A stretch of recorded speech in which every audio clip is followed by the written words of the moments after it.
Hi, good people. Today we are looking at how do you calculate your expected date of delivery, commonly known as EDD. We've had so many questions people have always been asking. Ideally, the mothers, they've always been asking, how can I know that this is my day of delivery?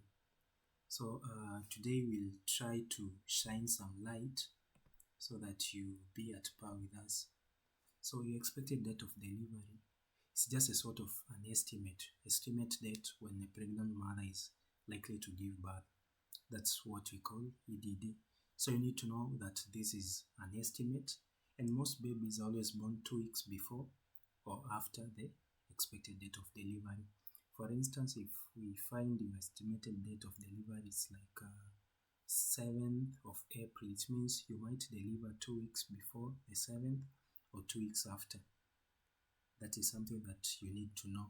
So why should we go for expected date of delivery? Why should we worry? Why should we calculate and know? When it helps us to plan the ANC visits so that we may know on how we can schedule you. Two, it also helps to monitor baby's growth, because from our previous video we've tried to check on how the baby developed from week to week, so you can go check out the video, and also will post the link down in the description of this video. So in that video we have mainly covered from week 0 to week 41 how the baby is expected to grow as per the age, and that's why EDD is always important. It helps us to monitor all this. Then it also helps you to prepare for delivery. For instance, you've known that you're going to deliver on 7th. It means before 7th you need to have prepared, and we've also other things known as the birth plan, of which if we get some time we'll also cover it. What are the elements of birth plan? What am I expected to have as I prepare for my delivery? Then helps us to identify preterm and postterm pregnancy. It means when your pregnancy comes before the date that we had calculated, that becomes a preterm, and if it has passed more than 2 weeks, that becomes post, that is in postterm pregnancy. And remember, we've talked about EDD and we've said it's always an estimate, so it can lie between labor can come before 2 weeks before, 2 weeks after. Okay, so we mainly use this rule. It is also a simple method to calculate the expected date of delivery, and we are using your last menstrual period. So your LMP will play an important role in calculating your expected date of delivery. So someone might ask, what is this LMP? It means it's your last normal menstrual period. It means the day that your last menses started. For instance, you might find someone says that I got my menses on 7th of April, but when did it start? The first day of your last menstrual period, it was 5th. So at this point, your LMP will be 5th of April of the given year that you last saw your menses. So LMP plays an important role. Kindly note that. So how will we now get your expected date of delivery? We've talked of LMP. We use your last menstrual period, last normal menstrual period, for we to determine your expected date of delivery.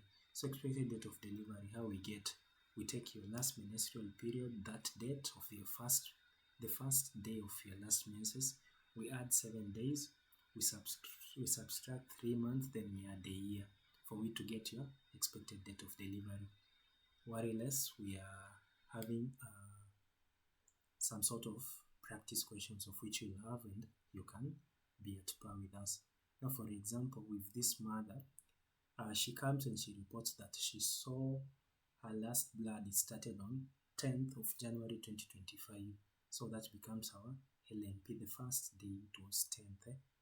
It started 10th, then she said it finished at 13th, so we used the 10th.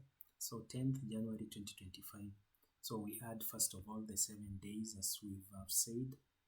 Let me put something. So we come add 7 days, so it becomes 17th. Then we subtract 3 months behind, so it's from January So we go to December, November, that is October.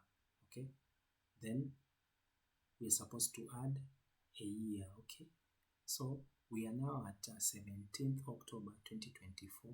Now we add a year, so it will be 17th October 2025. That is now the date that this mother is expected to deliver the baby. Always know it's an estimate. It means that the mother can deliver 2 weeks before or 2 weeks after. So she can deliver 2 weeks before 17th, of which it can be 3rd October 2025, or 2 weeks after this date. That's just for an example. Another example, with a mother who reports of she saw her last menses. It started on 5th of June 2025. Now she's asking, what is my expected date of delivery? It's that simple. We've talked of her. We're supposed to add 7 days, subtract 3 months, then we add the year. Okay, so from what we are having, this 5th, so we are having 5th. If we add 7 days, it becomes 12th June 2025. Then remember, we're supposed to subtract 3 months behind.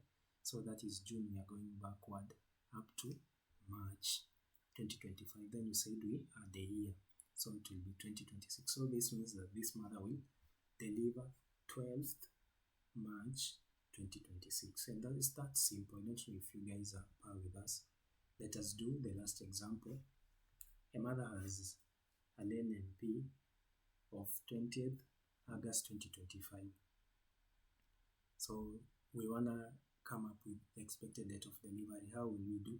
We talked of we add 7 days, we subtract 3 months, then we add a year. Okay, so if we are having 20th, if we add 7 days, it becomes 27th August 2025.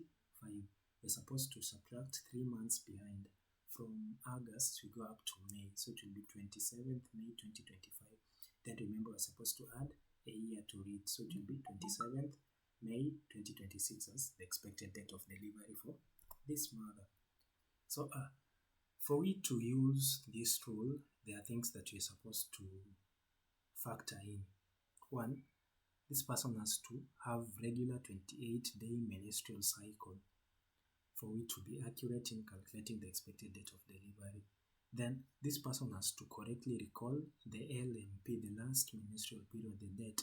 If you're unsure about it, it will be hard for you to come up with the expected date of delivery. So you're supposed to recall it well. If it started on 5th, you know it's 5th August 2025. You need to recall that date really well. Then there should be no recent hormonal contraception. If you had the use of hormonal contraception recently, it disqualifies the use of this rule in calculating the expected date of delivery. So someone might ask, what of if my menstrual cycle is not regular 28-day cycle, or I'm unable to recall my LMP, or I have recently used an hormonal contraception. Now, how will I come up with my expected date of delivery? So at this point, we rely on the ultrasound. The ultrasound also shows it also helps in estimating the expected date of delivery. So from the ultrasound report, that's what we use. So for mothers and those who are aspiring to be mothers, you need to be well versed with the LMP, your last menstrual period, the first date that you saw your last menstrual period. That will always help in this place. So because the instances that you'll find, it was calculated that your LMP is this, but it changed. Labor did not start at that time, or it came earlier, more than 2 weeks or later. It means probably you had irregular cycles because of, we've talked key condition as regular 28 menstrual cycle. Then 2, probably unreliable LMP, because we've said you are supposed to recall it well. If it's unreliable, then that means that your EDD may change. Okay, so up to this point we've covered all, and this is a practice question for you. So this mother has an LMP of 1st February 2025, and the question reads, what is the expected date of delivery? I think at this point you can now do. Remember what we've been doing. We've been adding 7 days. We've subtract 3 months. Then we've add a year for we to get our LMP. So what is the expected date of delivery for this mother? Kindly try do, then post your answer on the comment section. We'll try to do, and also we'll show you where you didn't go well. Thank you. One thing that you need to know, that your health and your baby's health matters more. Okay, so we are done. Any questions?